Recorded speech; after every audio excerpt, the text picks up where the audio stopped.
senador Vasconcelos y querido amigo. Muchas gracias, senadoras, senadores, todos ustedes.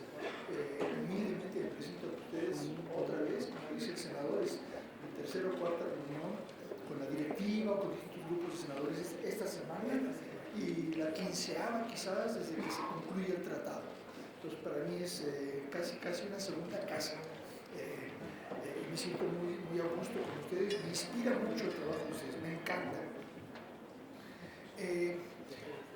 Creo que sería interesante, hablando con el senador Madero aquí a mi lado, me hace un poco sugerencia que coincide con mi percepción, que sería interesante dar un poco de talón de fondo, de recordarles qué es este tratado, qué significa, qué trae y qué es lo que está haciendo, ubicar un poco esto del adendo.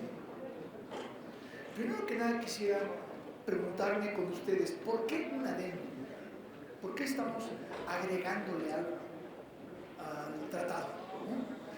La respuesta es que el tratado que se negoció entre el 2017 y el 2018, principalmente durante el primer año y pico de la presidencia del presidente Peña Nieto, pero al final el proceso entró en un estado de sopor, casi adormilado, dejó de progresar a partir de mayo o junio, mayo, abril del año anterior. Se empezó a frenar mucho el proceso porque pues sabía todo el mundo que se venían las elecciones que podrían ser muy importantes y se preguntaban unos y otros si lo que estaba discutiendo sería consistente con la dirección a seguir. Entonces, por ahí de abril del año pasado se entró en receso virtual y pronto después en receso total. Llegan las elecciones el 1 de julio y de inmediato se reactiva el proceso, invitando al representante del presidente electo a que participe con los negociadores del gobierno anterior, que era nominalmente el secretario Guajardo, pero también el secretario Videgaray. Totalmente presente en el 100% de las reuniones, los dos. Entro yo y son 2 meses de hiperactividad, muy intensos, en los cuales me enorgullece decir que funcionamos como representantes del equipo de México. Había opiniones diferentes en ciertas cuestiones puntuales, pero no hubo el rompimiento que se hubiera podido esperar, no hubo el debilitamiento que se hubiera podido predecir, que el lado de Estados Unidos está representado por un titán cercano al presidente Trump, que él lleva todo y tiene todos los hilos en la mano, mientras el lado de México está representado por 2 representantes que representan a un gobierno que ya va de salida y por lo tanto no tiene tanta presencia o poder, un gobierno que no lo es porque todavía no entra, por lo tanto tampoco tiene presencia o poder, entonces es un lado mexicano debilitado, era lo que se hubiera esperado. Y todo lo contrario, convertimos esa posible flaqueza en fuerza y se negoció muy bien. Sin embargo, y ciertamente debo decir, la participación del lado transición fue vital, tanto en reanimar el progreso que estaba totalmente estancado, como en encontrar solución a 2 o 3 cuestiones mayúsculas que no habían empezado a ser discutidas, que eran muy complicadas, y esas salieron principalmente en negociación con su servidor y con todo el mundo. Se concluye la negociación y pues casi al mismo tiempo hay elecciones en Estados Unidos de las 2 cámaras. En Estados Unidos los tratados se aprueban en las 2 cámaras, la Cámara Baja, la Cámara de Representantes y el Senado. La Cámara Baja cambia de partido dominante, los demócratas se la llevan. Inmediatamente entra en una hostilidad total con el presidente Trump, en todo y en todo lo demás, incluyendo el tratado. Entonces inmediatamente empiezan los ataques, que esto no va a servir, no va a servir.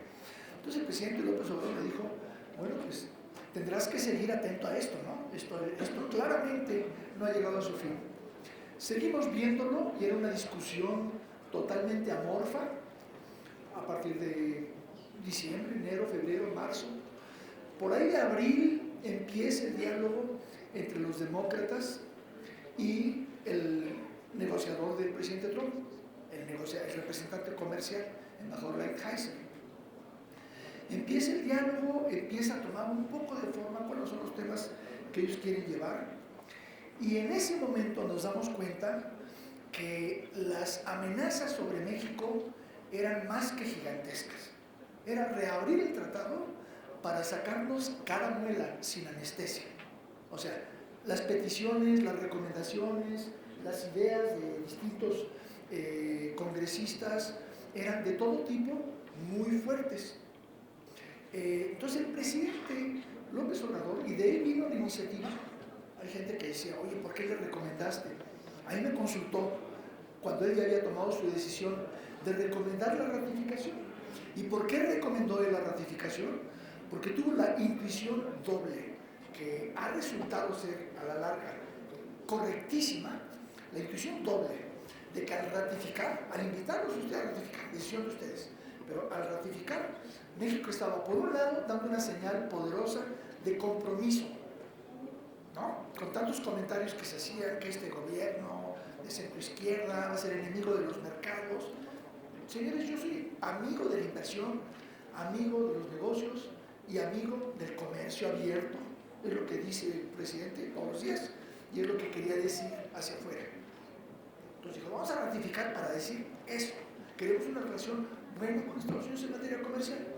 Y segundo, él también tuvo la intuición de que al ratificar cerraría la puerta en gran medida a esa andanada que amenazaba venirse de cambios en lo ya negociado. Entonces se ratifica y sigue aquel diálogo amorfo entre los demócratas, que no tenían una estructura, no tenían a una persona que tuviera el poder de negociar, sino cada demócrata, cada congresista pues tenía sus opiniones, como las tienen ustedes, vamos a poner como ejemplo. Entonces ellos transmitiendo sus preocupaciones, sus deseos, sus ambiciones, y el embajador Lighthizer, debo decir, haciendo una labor casi heroica de defender lo ya negociado. O sea, un buen burócrata, diciendo esto ya se negoció, esto ya es un compromiso en mi país, a parar goles. Entonces él, al hacer eso, estaba parando muchas presiones para México. Fue muy valiosa su actitud, además que es un hombre habilísimo. Entonces se fueron avanzando los temas, muchas ideas muy perniciosas se quedaron fuera en ese momento. Por ejemplo, ya estaban las preocupaciones laborales, ¿no? Pero la primera formulación de la medicina que querían meter los, no los sindicatos, sino de ciertos líderes legisladores, estaban empujando la idea muy complicada para México, de que cada producto mexicano que cruzara la frontera tendría que ser certificado, así una forma, diciendo si satisfizo o no las condiciones laborales del Nuevo México. Y por supuesto todos queremos que sí la satisfagan, ¿no? Pero el que cada pluma o teléfono o coche o televisión que cruza la frontera o caja de frambuesas que cruza la frontera tenga que ser certificada era algo enormemente preocupante. Es una de las cosas que se fueron quedando en el camino antes de que se estructurara la discusión con los demócratas.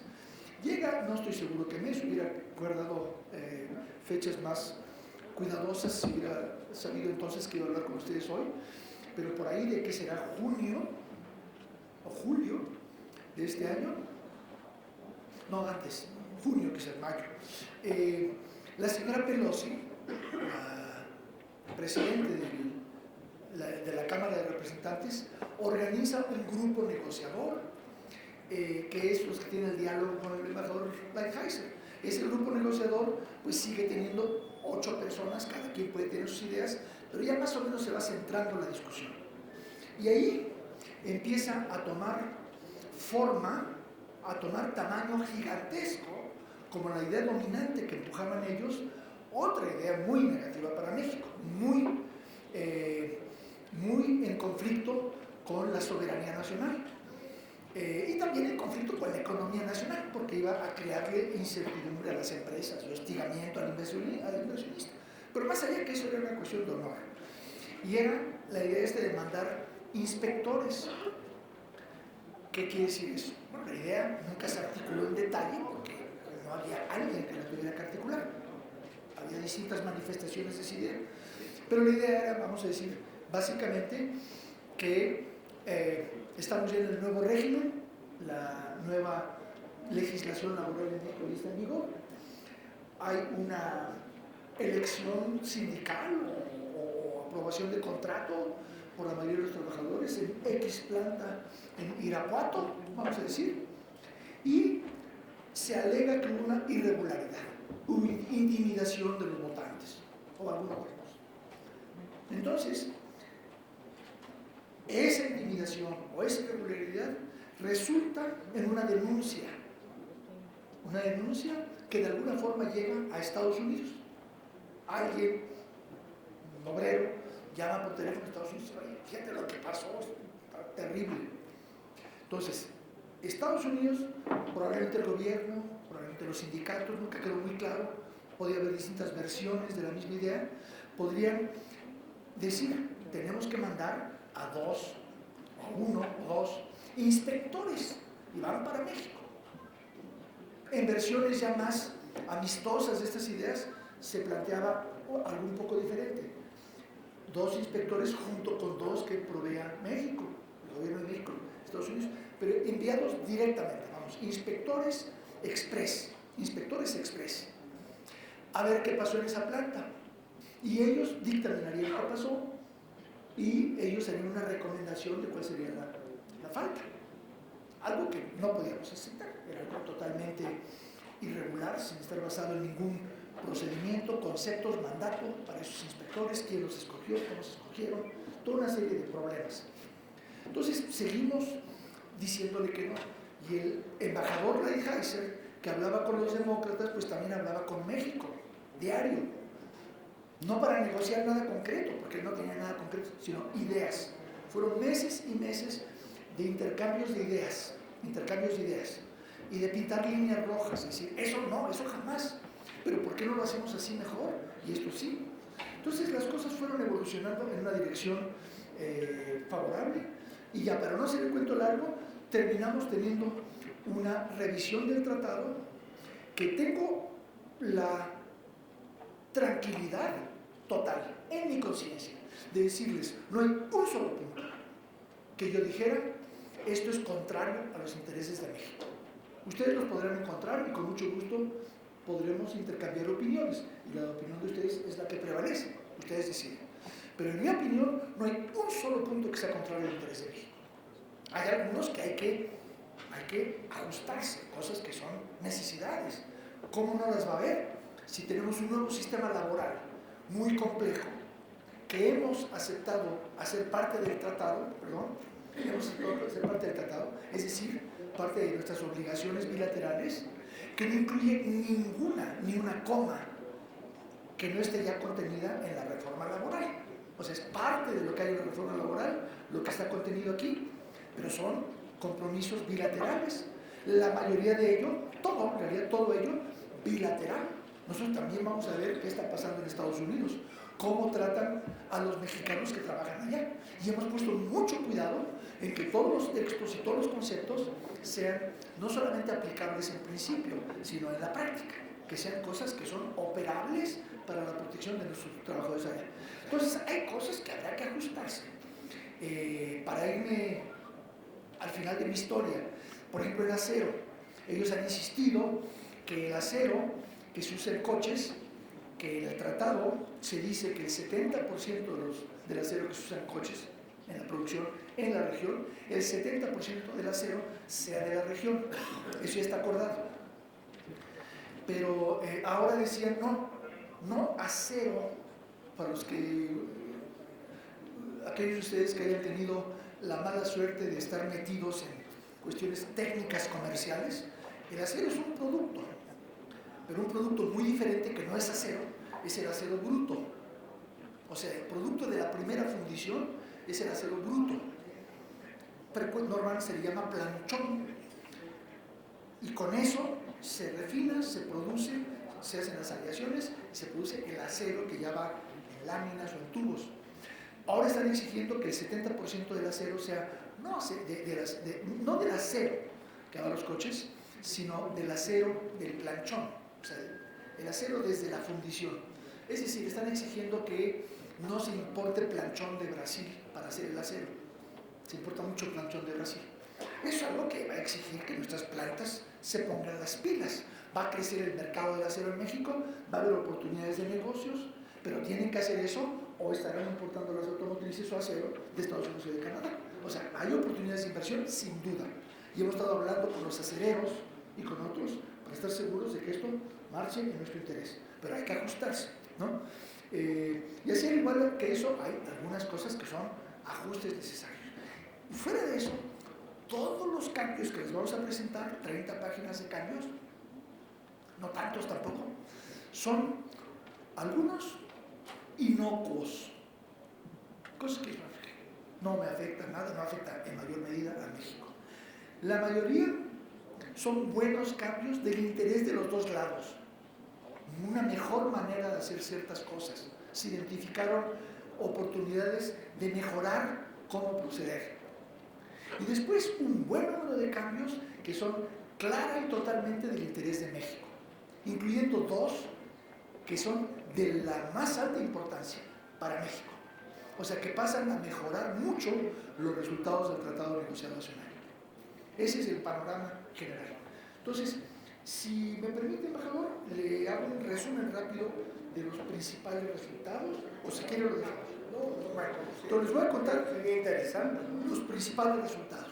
Primero voy a empezar con los principales problemas enfrentados y dónde se quedaron. Algunos de ellos se traducen a resultados, pero no en la forma en que eran problemas. El primero, ya lo mencioné, certificación en frontera. Ese se quedó en el camino, queda fuera. El segundo mayor reto que se nos empujó, y fue el mayor de todos, que se empujó hasta el jueves pasado, estábamos en eso, fue negociación dura hacia un cierre, el de los inspectores.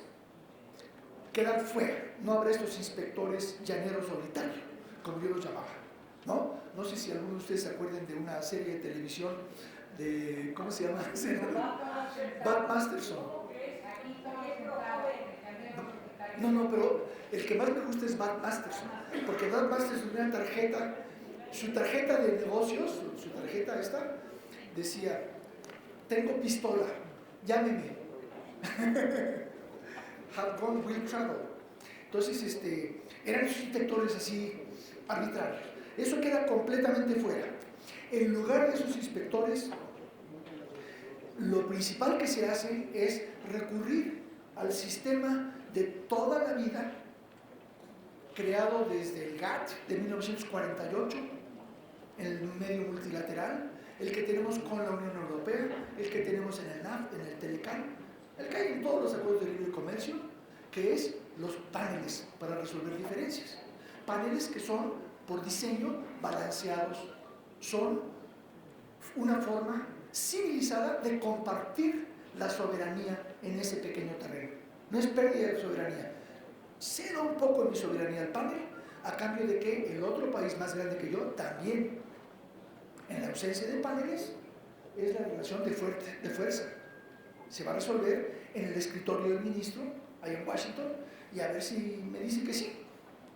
Yo creo que me va a decir que no, según de qué se trata, ¿verdad? Así es como se ha resuelto mucho. Bueno, entonces se crea una modalidad especial de paneles para problemas de libertad sindical.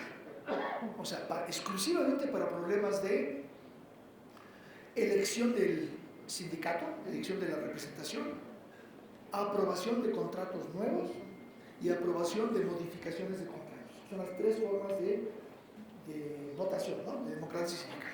Para eso, votación de contratos y votación de cambios de contratos. Cuando empecé en esto, yo decía, bueno, ¿por qué hacer la distinción? El contrato nuevo pues es un nuevo contrato, pero mejor hacer la distinción, más práctico. Bueno, entonces, para esos casos se aplican los paneles, de los cuales también voy a hablar en un minuto, pero son un poco más rápidos, porque un problema de democracia sindical no necesariamente requiere un año de investigación. Probablemente en un día establecemos que hubo trampa y ya, ¿no? Mientras que para ver si el fresero está dando sus fresas a un precio demasiado bajo para ganar mercado en Estados Unidos, que lo acusan de dumping. Si ustedes saben que dumping es vender artificialmente barato para ganar mercado, pues hay que meterse a ver a todas sus plantas y ver sus cuentas y ver a qué precio le vende a los mercados de México y por qué le vende más barato al de Estados Unidos que al de México. O sea, es más complejo, entonces toma más tiempo. En cambio, algo de votación sindical es razonable que sea más rápido. Entonces, esto es un sistema más rápido, pero sigue estando basado en paneles, no en inspectores. ¿Cómo son estos paneles? Bueno, los paneles para los problemas de democracia sindical, esos tres casos que dije, son un panel de 3 personas. Un miembro será de Estados Unidos y será elegido por México. El participante estadounidense será elegido por México de la lista de panelistas potenciales que produjo Estados Unidos. El segundo va a ser un mexicano elegido por Estados Unidos de la lista de panelistas potenciales que habrá preparado México. Entonces es selección cruzada. Cada quien dice, tengo estos expertos, y el otro escoge. Y el tercero, y el más importante, que es el presidente, será elegido de común acuerdo. Se tendrán que poner de acuerdo. Y no puede ser ni estadounidense ni mexicano. Nosotros hemos dicho, pero no entre las reglas, se verá caso por caso, que nuestra preferencia será siempre tratar de traernos gente de la OIT, que es imparcial, probablemente, y tienen experiencia tanto en el aspecto comercial, etcétera, como en la cuestión laboral. Entonces tienen la experiencia en esa. Pero en fin, se tendrán que poner de acuerdo. ¿Y qué pasa si no se ponen de acuerdo en quién va a ser el presidente? Se hará por sorteo. Se echarán un volado. Y el que gane el volado va a escoger al presidente. Eso da un incentivo poderosísimo a los dos a no correr ese riesgo y mejor ponerse de acuerdo, ¿no? Entonces todo está muy pensado para que sea un sistema civilizado de cooperación judicial. De cooperación judicial. Y creo que otra cosa muy importante de estos paneles laborales es que, a diferencia de los paneles normales que inmediatamente se van a investigar, los paneles laborales le dan a México la oportunidad de resolver el problema internamente. O sea, llega la denuncia y se le informa a México. Llegó esta denuncia de esta irregularidad en esta votación. Tienes 55 días para resolverlo. En realidad son 85 días. Porque el inicio de cuando hay una denuncia en Estados Unidos, irremediablemente va a dar al representante comercial y ellos por ley tienen que pasar 30 días de examen del asunto y consulta con otras agencias del gobierno de Estados Unidos para ver si la denuncia tiene mérito. Y es solo a los 30 días que se la van a pasar a México. Pero tenemos en el acuerdo una nota de pie que dice nos informarán en forma provisional desde el primer día. Entonces nos da 85 días para resolver el asunto, aunque quizás a los 30 nos digan, no, falsa alarma, no te voy a molestar porque no creo que tenga mérito. Pero nos da 85 días para resolverlo. Si no lo resolvemos, o si no se ha concluido la resolución, se pasa a la segunda fase y ya se empieza a discutir si se forma un panel o si nos dan más tiempo para acabar de resolverlo, etc. Entonces es un sistema de paneles y no de inspectores. Digan lo que digan algunos reporteros que siguen diciendo eso, o bien algunos legisladores en Estados Unidos que tienen que hablar a sus bases y que siguen diciendo, hay inspectores. Pues sí, los inspectores, uno de ellos es mexicano y el americano es escogido por México. Entonces no son los inspectores, ¿no? Entonces eso lo quiero dejar muy claro, porque sigue habiendo confusión malintencionada en la prensa de ambos lados de la frontera. Bueno, ese es el primer tema. Bueno, segundo, hablé de certificación de frontera. Siguiente tema, ¿cuál es la penalidad en el caso que les acabo de describir? ¿Cuál es la penalidad? Si se encuentra que la planta, es a nivel de planta la investigación, a nivel de planta, no de país, ni siquiera de empresa,